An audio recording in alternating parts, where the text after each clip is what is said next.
So, are you curious?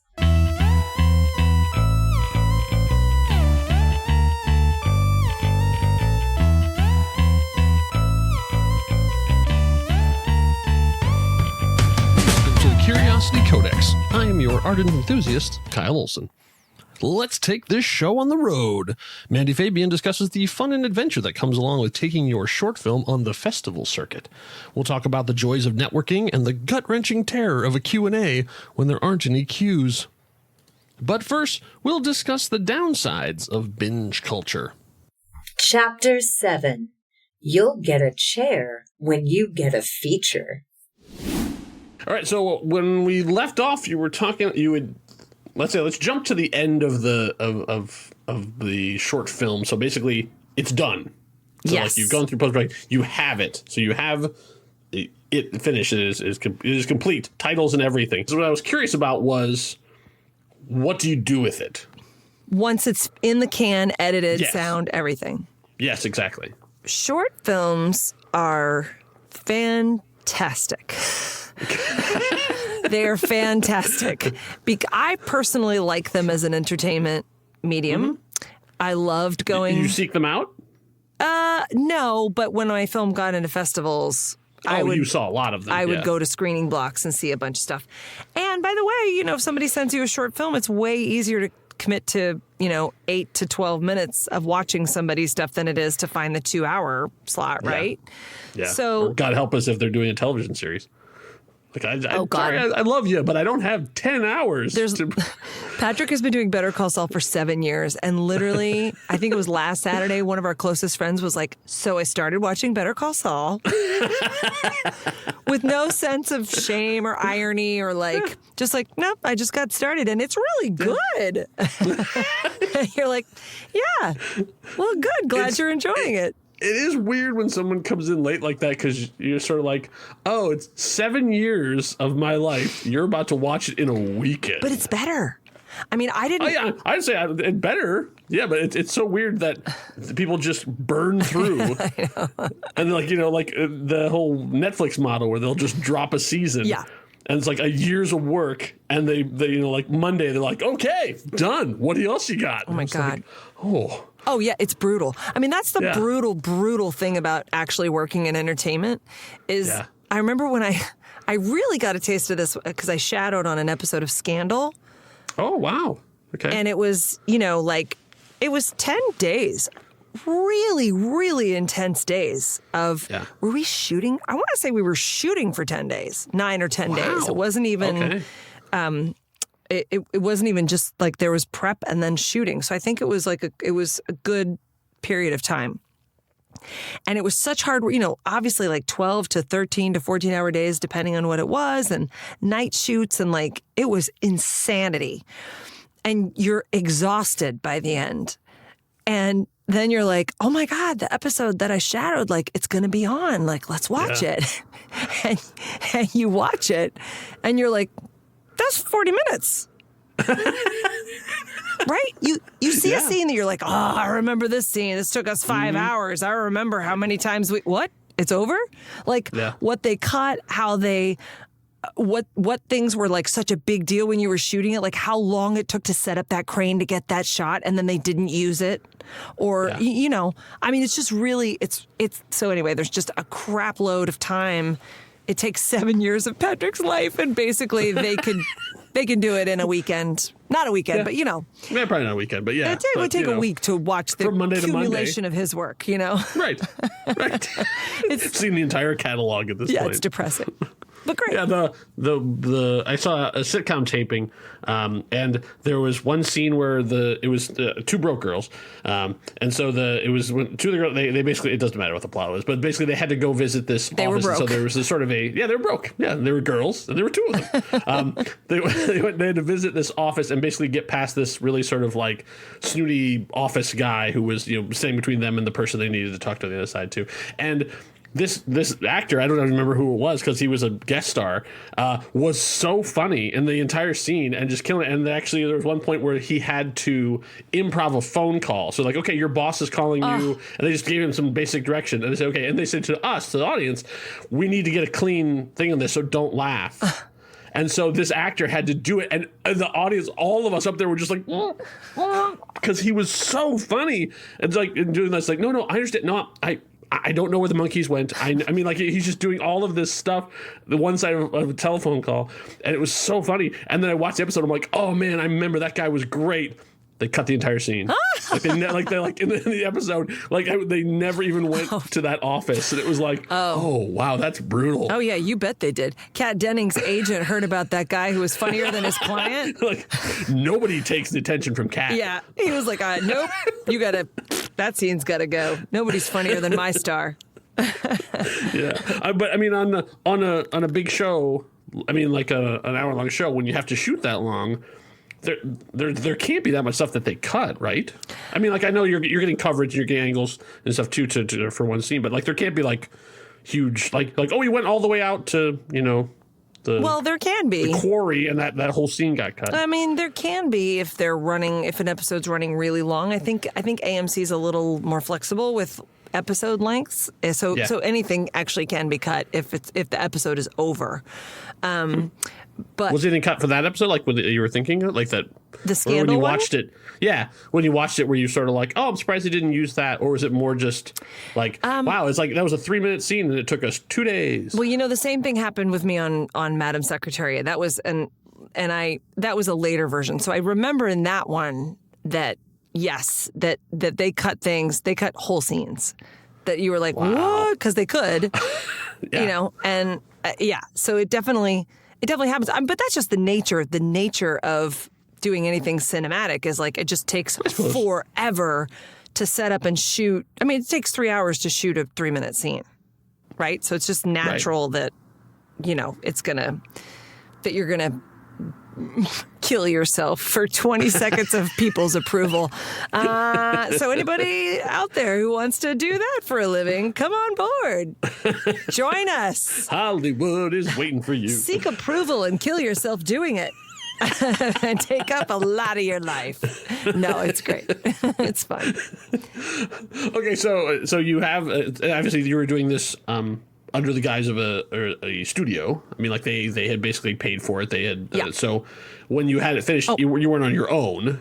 They had a destination in mind. Like they already had like a circuit sort of planned. So once it's done and you have the all of your stuff that you might need for, I don't know, like whatever could happen. Like there are a few distribution markets for short films. There are very few. Like the biggest thing a short film is probably if you're a filmmaker who's still at the level where you're doing short films, film festivals are your best friend. Okay. I mean, it not only could get you representation or get you an agent or get someone to consider you to shadow, right, to possibly be considered to direct something equally the same length. Like if it's an amazing short film, it could get you a feature or be a proof of concept for a feature. Like I always did them because I thought they were fun. I love the medium, and I always wanted to. It was an easy, quick way, not easy, but a shorter version of a feature. Right? It was like 2 days of shooting as opposed to 20, and. And you could take one idea and sort of play it out as opposed to 50 great ideas that you need for a feature. Yeah. So, but festivals really are the best thing for a short film, I think, because you get to go to the festival, you get to hear, if it's a comedy especially, but even if it's a drama, you get to hear people's reactions to your work, which is huge. I mean, if you think about it, right, like the reason being a screenwriter is so frustrating is because and it's great, but it's frustrating is because, like, if I write a novel and I give it to you and you read it, the cycle is complete. I have created my art, you have read my art, and it has served its purpose. If I write a screenplay and you read that screenplay, well, that's great, but that's not really why I wrote the screenplay, right? I meant for it to be a movie that you could see and experience. And so short films give you that opportunity to... if you're writing films, if you write a short one and you make it, the cycle is complete. You've now expressed your art to its fullest. It's extremely satisfying to have something that's actually like done and that people don't have to show up at the theater at 8:00 on a Friday night to see it or be like, oh, I missed your show. Like, no, you didn't. Let me email you the link. It's permanent, Yeah. And that's what I really because I started off in theater and I moved into film kind of just, it was guided there. But I really liked the fact that, 10 years later, if, somebody's talking about Laura Bush, I can be like, oh, did I ever show you my Laura Bush music video? Here you go. And it's interesting, like stuff like that. So do you remember the first time it was shown? My first short film? Yeah. Yes. Do you remember the first screening? Oh, God. The first screening was a friends and family. I guess for an audience, not just for, hey, come over to the house and watch the thing. I had a friends and family screening. Which is great because you need approval.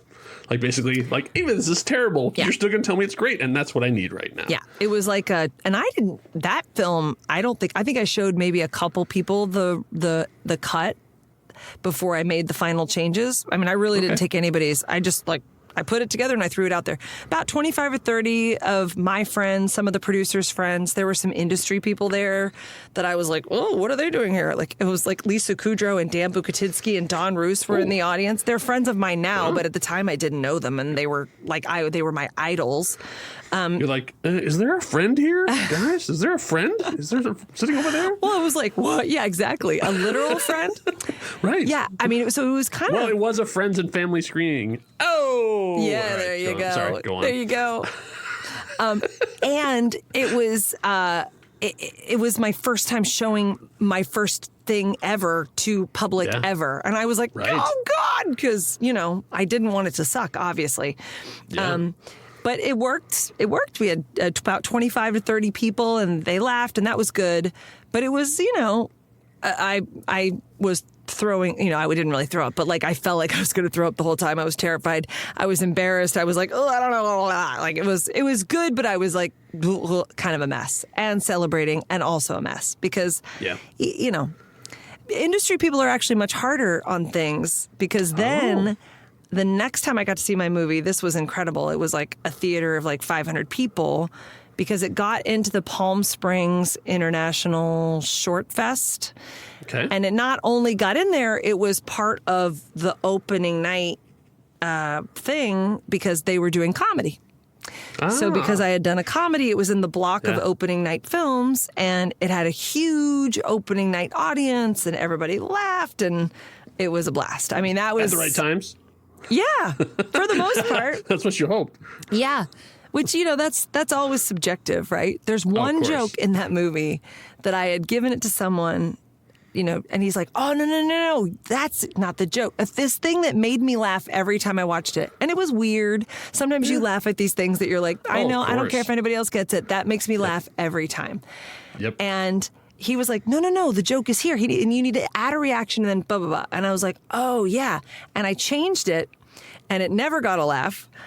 But I don't know if it would have gotten a laugh my way. But every time I see that, I go, oh, I wish if it wasn't going to get a laugh, I wish it would have not gotten a laugh on my terms. Right. Yep.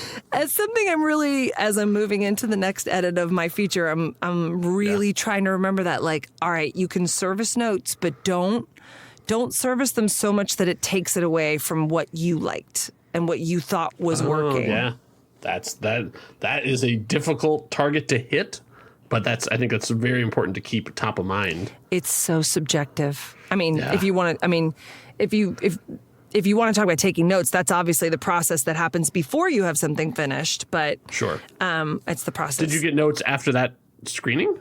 The family and friends screening? Yeah. No, because that wasn't because it wasn't part of my process. It was locked. Okay. And I was going to say, it was done. This is it. This is what it is. Yeah. Now I have had a couple of different projects, a pilot that I did, and then this film I've had. And I've had a couple of screenings where the intention was, now fill out this form. Now let's discuss it. Now, what do you think? What could we do to make it better? Those are also terrifying. Sometimes really helpful. Sometimes not, because people experience things so subjectively, and maybe even more than ever. Because if you think about it, you can curate your experience completely. You never have to watch something that's even in a genre that you don't want to watch. True. So to your taste can be really specific, and you can turn something off after 2 minutes if you don't like it because you didn't pay $16 or whatever movies are now to go sit in a theater. You know, you're not there with a bunch of people unable to leave. So it's really winning people over and having a community kind of experience, finding the in-between of a community experience, I think it's different. Or maybe my movie was really interesting because some people loved it, had no notes. Some people really were not on board with the main character. So it's really polarizing. Like, I love the beginning. I hate the beginning. The main character is so charming. The acting is incredible.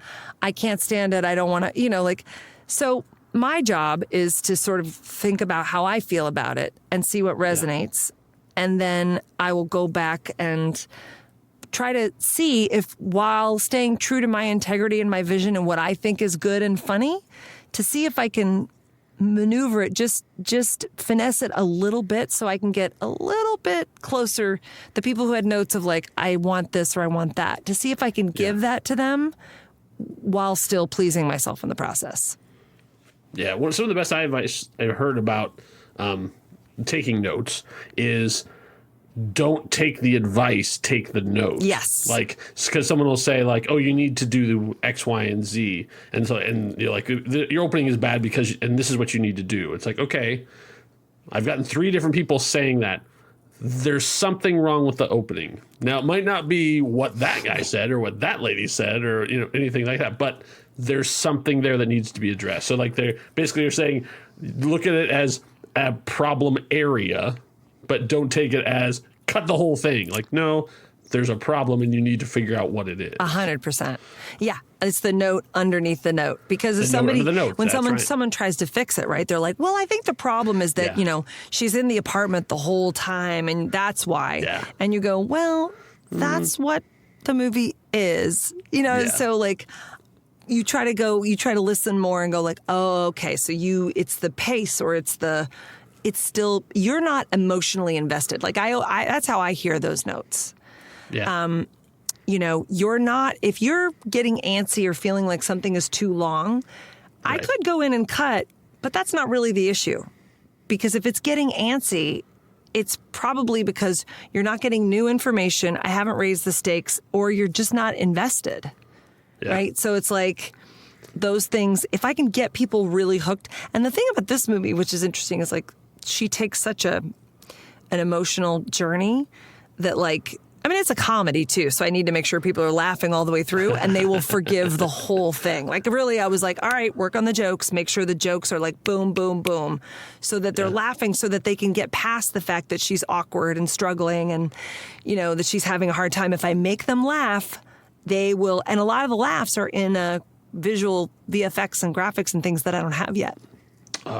So it's an interesting balance. Like the story and the character all needs to be there, but figuring out how I'm going to win them over and get them to take that ride with me to make it entertaining and draw them in, that's the note. It's not, oh, she's in one apartment. I guess, did you travel around with it then? Like, so you went to Palm Springs, like, was there, so you actually like hit the circuit? Like, so you were there, and do you talk before or after? Yeah. Okay. You talk after almost every film screening. They almost always have the directors and or writers and or cast or whatever come up to talk after a short film screening. So obviously you have no problem speaking in front of crowds. I'm not worried. I would not worry about that for you. But did you have like basically like, I'm going to hit these 3 points every time, or were you just like, oh, I'm going to get up there and I'm going to see what I think? I tried to be authentic. I mean, I didn't really have points, because every moderator would ask different questions. Oh, okay. Oh, actually, it's like a full Q&A. Yeah. But I thought they would just be like stand up there, here's a microphone, talk. No. But no, they actually had like a sit down. Okay, I mean, that's a lot easier. No, we still had to stand because we're just short filmmakers. Oh, correct. I mean, they don't have that kind of budget for a short film festival. You only shot it 8 minutes. Exactly. Come on. You get a chair when you do a feature. No, but there's a Q&A. I think the most excruciating part is when nobody has a question for your movie. Oh, yes. You're like, oh, okay. I have not been the other. I've been the moderator in that situation a number of times where like Okay, so I no sit there and I talk to the person and I go like, all right, let's throw out the audience. Nothing. No one. Okay. Yeah, it's that compelling. It's that good. They're all like checking their phones. Right. So no, they're all so engrossed. They just like, no, we don't want to. This is so amazing. We don't want to sully this magical moment with any of our dumb questions. Please just keep talking to us, wise person. So to answer your question about going around and stuff, the best part about being a filmmaker is that every part is satisfying and achieves some sort of goal, right? Right. Like, it's challenging and fun to write a short film script. It's challenging and fun to figure out, could we produce this? Oh, how much money would we need? Oh, do we know people who can do these jobs? Like, all those questions that you ask. I'm like, it's like a drug, you know, like it's like you're like, do I? Oh, I do. And then you get yeses and you get yeses and you just keep looking for that next yes. You get all these yeses. It feels great, right? So then you're, that every step of the process and you get done. And then it's another series of questions because as a new filmmaker, connections are great. I met a guy at the Palm Springs Film Fest that on my next film, when I couldn't get production insurance, had production insurance that he let me pay him some money and he umbrellaed my film. Oh, wow. And I met him once at the Palm Springs Film Festival and we just connected in the Filmmakers Lounge and was like, let's keep in touch. So it's, you meet people, you make your little list of people you know and what they do. And so that's a really invaluable thing to an indie filmmaker because all your resources, if it's not, I have $1 million to make a movie, is who do I know that can help me get, who knows, I need a last minute editor. I know I have 40 filmmakers in my phone now. Like I have lists of people, but their jobs and what they do. And they're not I don't call them on a regular basis, but if I need a sound editor or someone I know needs a sound editor, I go to my phone and I have a list of contacts that have either been recommended to me or that I've worked with or met at a film festival. So you get to, you watch, you scout, you look at people's work and you put their name in your phone. You introduce yourself. That was my next question. So have you seen something that you like? Because obviously it's a short film, so there's going to be a bunch of them. Yeah.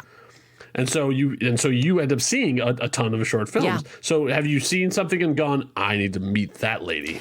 Yeah. I absolutely have. Yeah. There was a DP that I had seen a short film that a friend of mine had done. And then I saw one in a festival that I was in. And both times my comment in my head was like, God, that cinematography is great. And it was the same guy. Ah. And so I, went up and got his card. He didn't know me from Adam. And I was like, I want to work with you someday. You're naturally talented. You're really gifted. There were definitely events that I went to that I started tracking. It's funny because I was tracking like Rachel Morrison and I was tracking Reed Morano, and there are all these like female DPs that were sort of like doing littler stuff, and I was like, oh, that one, and then they'd get so big, and you're like, maybe I will work with them later, because they would get giantly successful, and they all I think became directors in their own right too. Good for them. But actors, did you ever have an opposite thing where you saw like somebody had made some rookie mistakes and you felt like you wanted to pull them aside and be like, hey, I mean not to be like, you're terrible, go away, but so like, maybe you should try to. That's interesting. Do a little this and a little that. I got to tell you, anybody who's at a film festival feels like they made something awesome. Like generally people are not looking for advice, but I have had people come up to me specifically about comedy and ask me like, how do you make that funny? How did you make that funny? Like I want to do comedy. And I don't remember if I've said this to you before, but for me, like the rule of comedy is you've got to have fun, right? Like if it feels fun to you, if it makes you laugh, at the end of the day, there's one person laughing in the theater, but that really is kind of it. Like you got to have fun, and you can't. I don't think you can make comedy that pleases everybody. No, I mean comedy is so subjective. It is. That it's amazing to me that any comedy hits mainstream. Well, it's because like that everyone like agrees on Austin Powers or Borat or whatever, like the movies that go giant. Yeah. Because the things that I love so much are always weird and indie and strange, and they make me laugh hysterically. And I'll be sitting next to somebody and they'll be like, "Why is that funny?" I know. Well, that's the challenge, right? The challenge is, and that's why I think it's important to take in a lot of feedback, even though it's so different that you go, well, which one's right? You go like, I don't know which one is necessarily right, but is there an idea I can consider or an improvement I can make that might get the people who didn't laugh to laugh and still keep the people who were laughing? Like, is there a way to make it, to really fine tune it so that there are more undeniable things? And that's true for when you're writing your scripts. I hate that. Sure. I hate it when they tell you that. I really do. But it makes sense. I hate that when they say, oh, it needs to be undeniable, right? You need to give me a script that's so good. Sorry, someone. You need to give me a script that's so good that there's no way I could not want to make it. And that's true. But there's also scripts that are that good that someone's like, meh, it's not for me. It just, so it's a little tricky, but you should, at least your intention should be, you should feel like it's undeniable. There should be no part of it that makes you go, meh, could have been better. The tricky thing about directing and shorts and things like that is, there's this joke in Killing Vivian. I cannot believe I messed this up. The joke, the joke is that you discover that she's blind. You don't know that she's blind until this moment when she goes to reach for a tissue on a coffee table and she can't find the tissue box, right? So the joke is she goes to reach for it, and that's the first time you realize, oh my God, she can't see. It's a joke. Yeah. I, as a brand new director, somehow allowed a giant vase thingy to sit on the coffee table in front of the tissue box. So when she's reaching for it, you can't see it until she's way at the end of the joke. So it killed the joke. But it's fine. I mean, it's still like the idea still worked. They got eventually that she was blind. But that vase thingy was like, there's nothing I can go back in and change, right? We shot it. The vase thingy's in the way. That joke's dead. There's nothing I can do about it now. But why did I bring that story up? Why was I talking about? Well, I was getting ready to make a transition thing too because there's some things are like you can do your best, but at the end of the day, after you shoot, you're gonna blow some things. There's gonna be things you go, well, that idea didn't work. Gotta lose it. I went to the first short film festival I went to was local. So it was obviously, talented amateurs, but like I had never seen a bunch of short films together. And so I didn't really know what to expect. And because there wasn't really a theme, it was all over the map. So like you're going from drama to sci-fi to zombies to comedy. I mean, like everything was back and forth. And so it was just like, oh, bravo. But basically like, oh, because you're in the room with the people who made it. Like, I was new, so I don't know anybody. And one came up, and I won't call it out by name, but a short film came up, and I watched it, and honestly, I couldn't tell whether it was supposed to be serious or funny. And so I was having the most difficult time figuring out how to react because there's I don't know, maybe 300, 400 people in the room. And I'm like, I don't know whether I'm supposed to laugh. Like, because something happened and it was so over dramatic. Yeah. And it was, they're fighting aliens or something. And it was like, I'm like, I can't tell if this is supposed to be like a satire or just like they were really earnest about, no, these are aliens and these guys they have to kill them. Right. And I'm like, it was like, like I don't know. And I still to this day, I don't know what the intention was supposed to be. Did the filmmaker say? No. And that's the thing is they just went up and they just like, oh, thanks. I'm glad everybody enjoyed it. And they sat back down. It was like, but what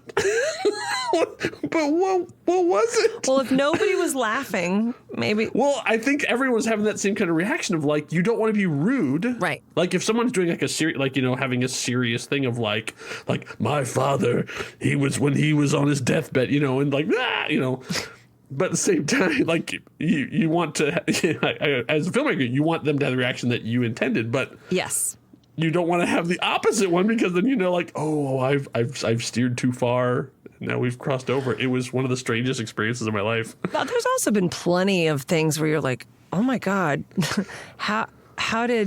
is this the, like, if there's there's a movie that you're like, oh God, that's a terrible short, but it's in the same block as your film.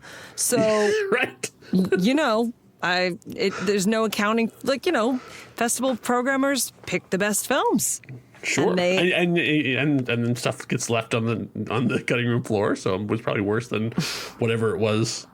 And they love it there, but yeah, right, yeah, and obviously, like you said, everything's subjective, so you don't know what you don't like. But then, you also have to go, is that what's good? Like, of course, like, is that the standard by that? Like, okay. And some might, especially at short festivals, some might feel amateurish, but you can look over amateurish. Well, sure. You really can. Right. That's the thing about. You can't really blame somebody for their budget. No. Like they're wearing their clothes. You're shooting in your apartment. That's what you had. And there's some things that are really charming, like. Yeah. That are not, like, if the story is good, or sometimes it's just like there's just a charm. Like, I think when Napoleon Dynamite came out, like, there was something about that movie that felt a little bit, the way the actors were doing it, they were doing this weird style of non-acting kind of. Yeah. Like, just kind of doing these characters. It was such an interesting, like, it had an amateurish feel to it, but not. I don't even know if that's right. Yeah, but it felt handmade. Yeah, it did. It felt like low budgie and like kind of a bunch of friends goofing off, but it was fantastic. Yeah. It's one of my favorite movies. Like, the set design of that movie is bonkers. But everyone is a little bit like, they have that Wes Anderson-y, like, sort of stilted way of talking, or it's a real. That if an amateur short film came in that did that, you would go, well, are they doing it intentionally to have that sort of stilted way of talking, or is that just because that person is not a real actor? It's interesting. Right. It could. Right. Yeah. Amateur or mumblecore, we never know. There was a guy. I used a normal guy in my movie, like he was not an actor, and it was everything from someone on set going, ooh, is that going to be okay? To the editor going, he's the best thing in the film, right? Like, because he loves that he's not an actor, that he puts nothing on it, right? So that's a taste thing as well. How do you know when its time in circulation is done? Oh, in film festivals? Yeah, like you're out, you're promoting, you're going, you're doing Q&As. How do you know when, like, yeah, you know what? I think that's we've done the circuit. I think it's time to retire this. It's also time and budget, right? It's expensive to print flyers. It's an expense of your time and energy. Like, you have to decide: is it more important to me that I get the word out and let everybody know about my film and get everybody to go see my film, or is it more important to me to hang out in the filmmakers lounge and meet people who are going to help me get production insurance down the line? Right. Because there is that. Like, for me, I thought about what my goals were, right? Meeting people is definitely a goal. Having the short film as a calling card is done. So really, I just need to try to get it into bigger festivals that might mean something. There was you go for the bigger festivals that if you get that somebody, it might help your career in a way, right? If you get a film into Sundance or Tribeca or TIFF or, all of those festivals have a certain cachet. South by, right? There's these festivals that if your film gets in there, it might make a difference in career-wise. And the smaller festivals don't necessarily do that as much, although my films went to Palm Springs and they got distribution on the Shorts HD network, which is like the only place you can get distributed. Right. But so that was helpful. But really, if it's not the bigger festivals, then it's about meeting people, and it's about it's about gathering the information and meeting people. So I wanted to go to Tucson for not Tucson, but I wanted to go to Portland, right? My film got into Portland, and I was like, never been to Portland. Right. And I wanted to go check out that town, and I wanted to meet other filmmakers there. And so that was a great excuse for me to go to Portland. I wanted to go to Nashville and check out that film festival. It's good to get a sense of what the festivals are like. And it's always good to go because, like I went to a little festival in New Jersey, gave me a good excuse to go to New York, and I won a couple awards. And that's great. Hey. But I had the budget and I had the time. A lot of the times when you get into some of the, like Palm Springs is a great mid-level festival that a lot of programmers will go to see. So they know that you got into Palm Springs. So like the guy from Cleveland comes to Palm Springs, right? Okay. The guy from they're scouting. The guy from Hang On to Your Shorts or whatever, the New Jersey Film Festival. I didn't seek it out. They said, "Do you want to submit your film?" So sometimes people reach out to you because you've been in other festivals. Sometimes you hear about things through organizations like a Women in Film or, if I hear about a festival through a connection, I'll usually submit if there's a connection there, just because I want to nurture that connection and make a relationship. But really, it's just having your movie screened all over the country is expensive and a waste of your time because you should be working on your next movie and promoting your short to what end, right? Yeah. If you're trying to get seen by industry people, only the big festivals matter. Or, by the way, you should just be sending the link to industry people. Okay. I suppose. If you want to see your film in front of as many audiences as possible, then you want to hit every festival in the country. But if you just want to meet other filmmakers, then you probably want to go to the mid to small festivals in hubs that have a real artistic community, right? Austin, Nashville, Atlanta. There's these cities that have a real Albuquerque, right? There's a lot of filmmakers in those areas. Dallas is pretty good. You want to sort of weigh out what kind of stuff is at this festival? Is it the right fit for me? And will I meet people? Will it be worth it to me?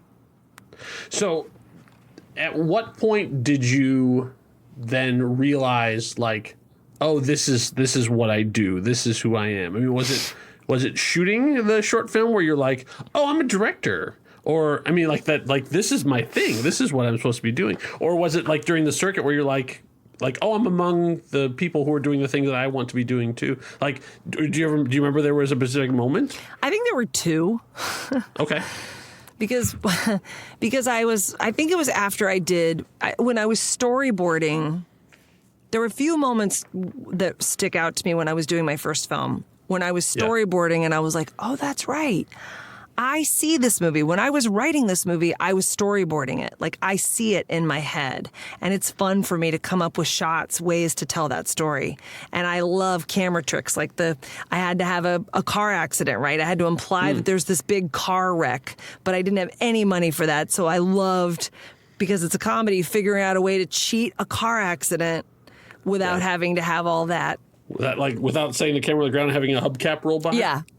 And it's one of my favorite shots. And it was a very specific shot that I imagined. And that's when you go, oh, I'm a filmmaker. That's a cool shot, right? And when we were riffing at the table reading, playing around with the actors, trying to come up with better ideas. And I was scared because I was like, who am I? I'm not a director.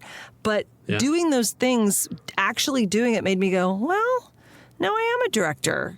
I am. I know how to do this. And the more that I've learned each step, but I got to tell you, the second time when I really got it was, no kidding, a month ago. Because, and I'll tell you why, or maybe on the set of my movie. When I was on my set doing the feature. Yeah. And it was towards the end, I was like, I did it. I really did it. Huh.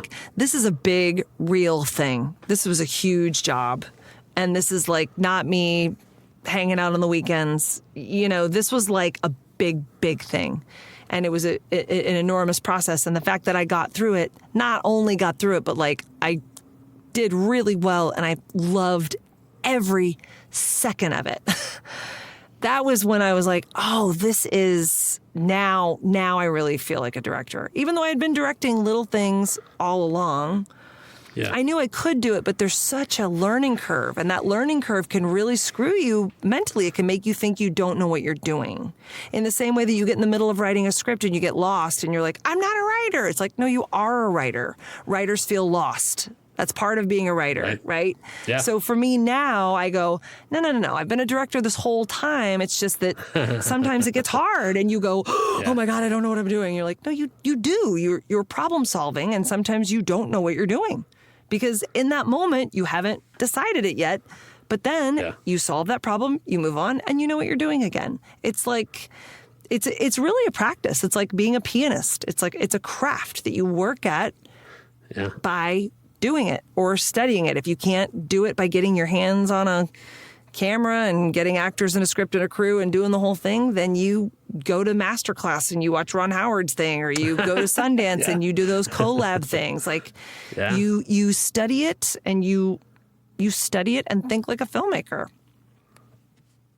So you went from I can do this to, oh, I'm supposed to be doing this. Yeah, I would say yes. I felt like I was supposed to be doing it fairly early on. And then the truth was I hit a lot of bumps, like I hit a lot of like, I'm like, I've thought, why am I not getting an episode of television? or things like that, right? There were things that you go like, I won a new filmmaker's the best new filmmaker, which was a big deal. I mean, it was this thing at downtown LA and all these, I didn't even know what it was. I didn't think I was going to win at all, but they came up and they were shaking my hand and people were like, there's your money for your feature and all that. And then 6 years later, still waiting. Right. It was any day now. Yeah.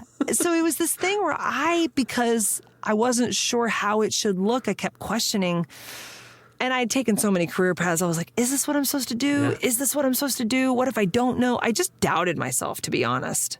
And I think that finally, after this movie, now I understand that that's also part of the process.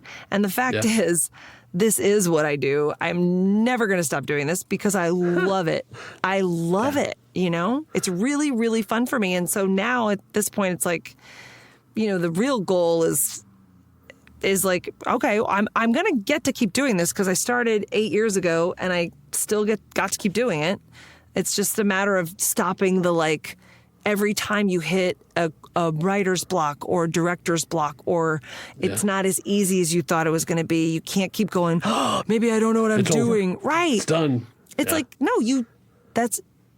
life is not knowing what you're doing. Yes. It's just not even for the people, not even like Rob Reiner doesn't know what he's doing all the time, right? Yeah. You have to just keep remembering that. And I'm not saying go out not knowing anything and be like, I'm awesome, learn. You still want to learn, but it's that, for me, that was my biggest obstacle is that freak out of making a mistake and thinking, I'm a fraud. When you're not a fraud, you have an obstacle here. Yeah. You've been encountered with a situation that you haven't had to deal with before, or you have and you didn't know how to solve it last time either. And now you go, okay, there's things that are in your control that you go, oh, I know how to fix this. There's things that are out of your control that you go, well, this is a ride we're going to take and I'm going to do my best. And that's what being a director is. Wow. So you've completed your first short film. It's done. It's made the circuits, won the awards, everything too. So the next thing. So is that something that because of that came to you oh, you could do a thing for us? Or was it start from zero? I have to make something of my own again. I was always getting, I don't remember when it started that I got asked to do other people's stuff. Yeah. That's what I was wondering, how that shift happened. I mean, I had 2 small children, babies. And I was relentless, meaning so no one was going to hire me because I had babies and but I could not Hollywood. stop. Yeah. But I couldn't stop making it was something that I needed to do. So I made another movie the next year, I think, just because I had an idea and I loved the idea. And it's always good to be making work. In my opinion, that's the best thing you can do. If you have that. Yeah. My friend Lori, who's a novelist, always says work begets work. Mm-hmm. So she's always a big fan of like, don't sit idle. Like, even if it's something that you think it's never going to go anywhere, keep working, because a lot of times the next thing will come along and like take you away from the thing that you're working on that you're not excited about. It's true. It really is like it keeps you fresh. It keeps you like I think I mentioned this. I did a short film in October of 2020 because I hadn't done one in a while, and because there was talk about maybe the feature's going to go, and I thought, well, I haven't been on set. I got to get back on a set. So I made a short film because I was like, I was going to shoot something. It was either going to be like a scene from one of my movies, one of my features, or a whole new short. And I did it really because I was compelled. I love this movie. It's one of my favorite movies I've ever done. But I did it because I was like, I need to get back on set. I need this. This process is the thing that, like keeps your muscles facile, and also you learn every time that the way to get down that whole like I'm a fraud feeling and I don't know what I'm doing is whenever you hit an obstacle. If you've encountered more and more obstacles, if you've tried and failed and done and done and done, the likelihood that you're not going to know what to do or you haven't seen this before goes like way down. Yeah, it's true. It's kind of cheating to just be like, I don't know, I just want to mess up a gazillion times before anybody is watching me or it matters. Yeah. So that then when I'm on set, I can go, oh, I know how to solve this. I had this before, It's that practice for me, and not everybody's like this. Some people are like, don't do it unless it's your highest vision and you're all in. I was like, nope, I'll go shoot your teaser trailer even if the script isn't ready, because you are going to do it anyway, and I'd love to practice, and let's see if we can raise this up, Oh, I'm a huge believer in learn by doing. Yeah. Like, you can study, you can watch, you can take notes, you can listen to commentaries all you want, but like until you actually sit down and try and make the thing, it's amazing how much you'll learn just by getting your hands dirty. If it's cutting film, if it's recording something, if it's editing, whatever it is, like just make the thing. Even if it's terrible, you will not believe how much you'll learn from that, as opposed to just like watching a documentary about how to do the thing. Absolutely. Yeah. Yeah. So I did another short film. And then after I had a couple movies that got, like I said, they started to win awards, I got into so I submitted my film to the Sony Pictures Directing Fellowship. Oh, okay. And I got in. And that's where we're going to stop the conversation for today.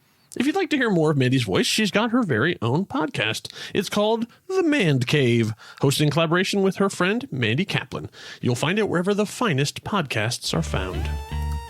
Thanks so much for listening. This has been the next chapter in the Curiosity Codex, but there are still many pages left to decipher. We're part of the True Story FM family of podcasts. Find out more about us at truestory.fm. Our theme music is Intrusion by Severed Personality, a.k.a. Kevin MacLeod. The voice of the Codex is Vicky Hall. Find her on the web at vickyhall.squarespace.com. And my name is Kyle Olson. The Codex is closed. For now.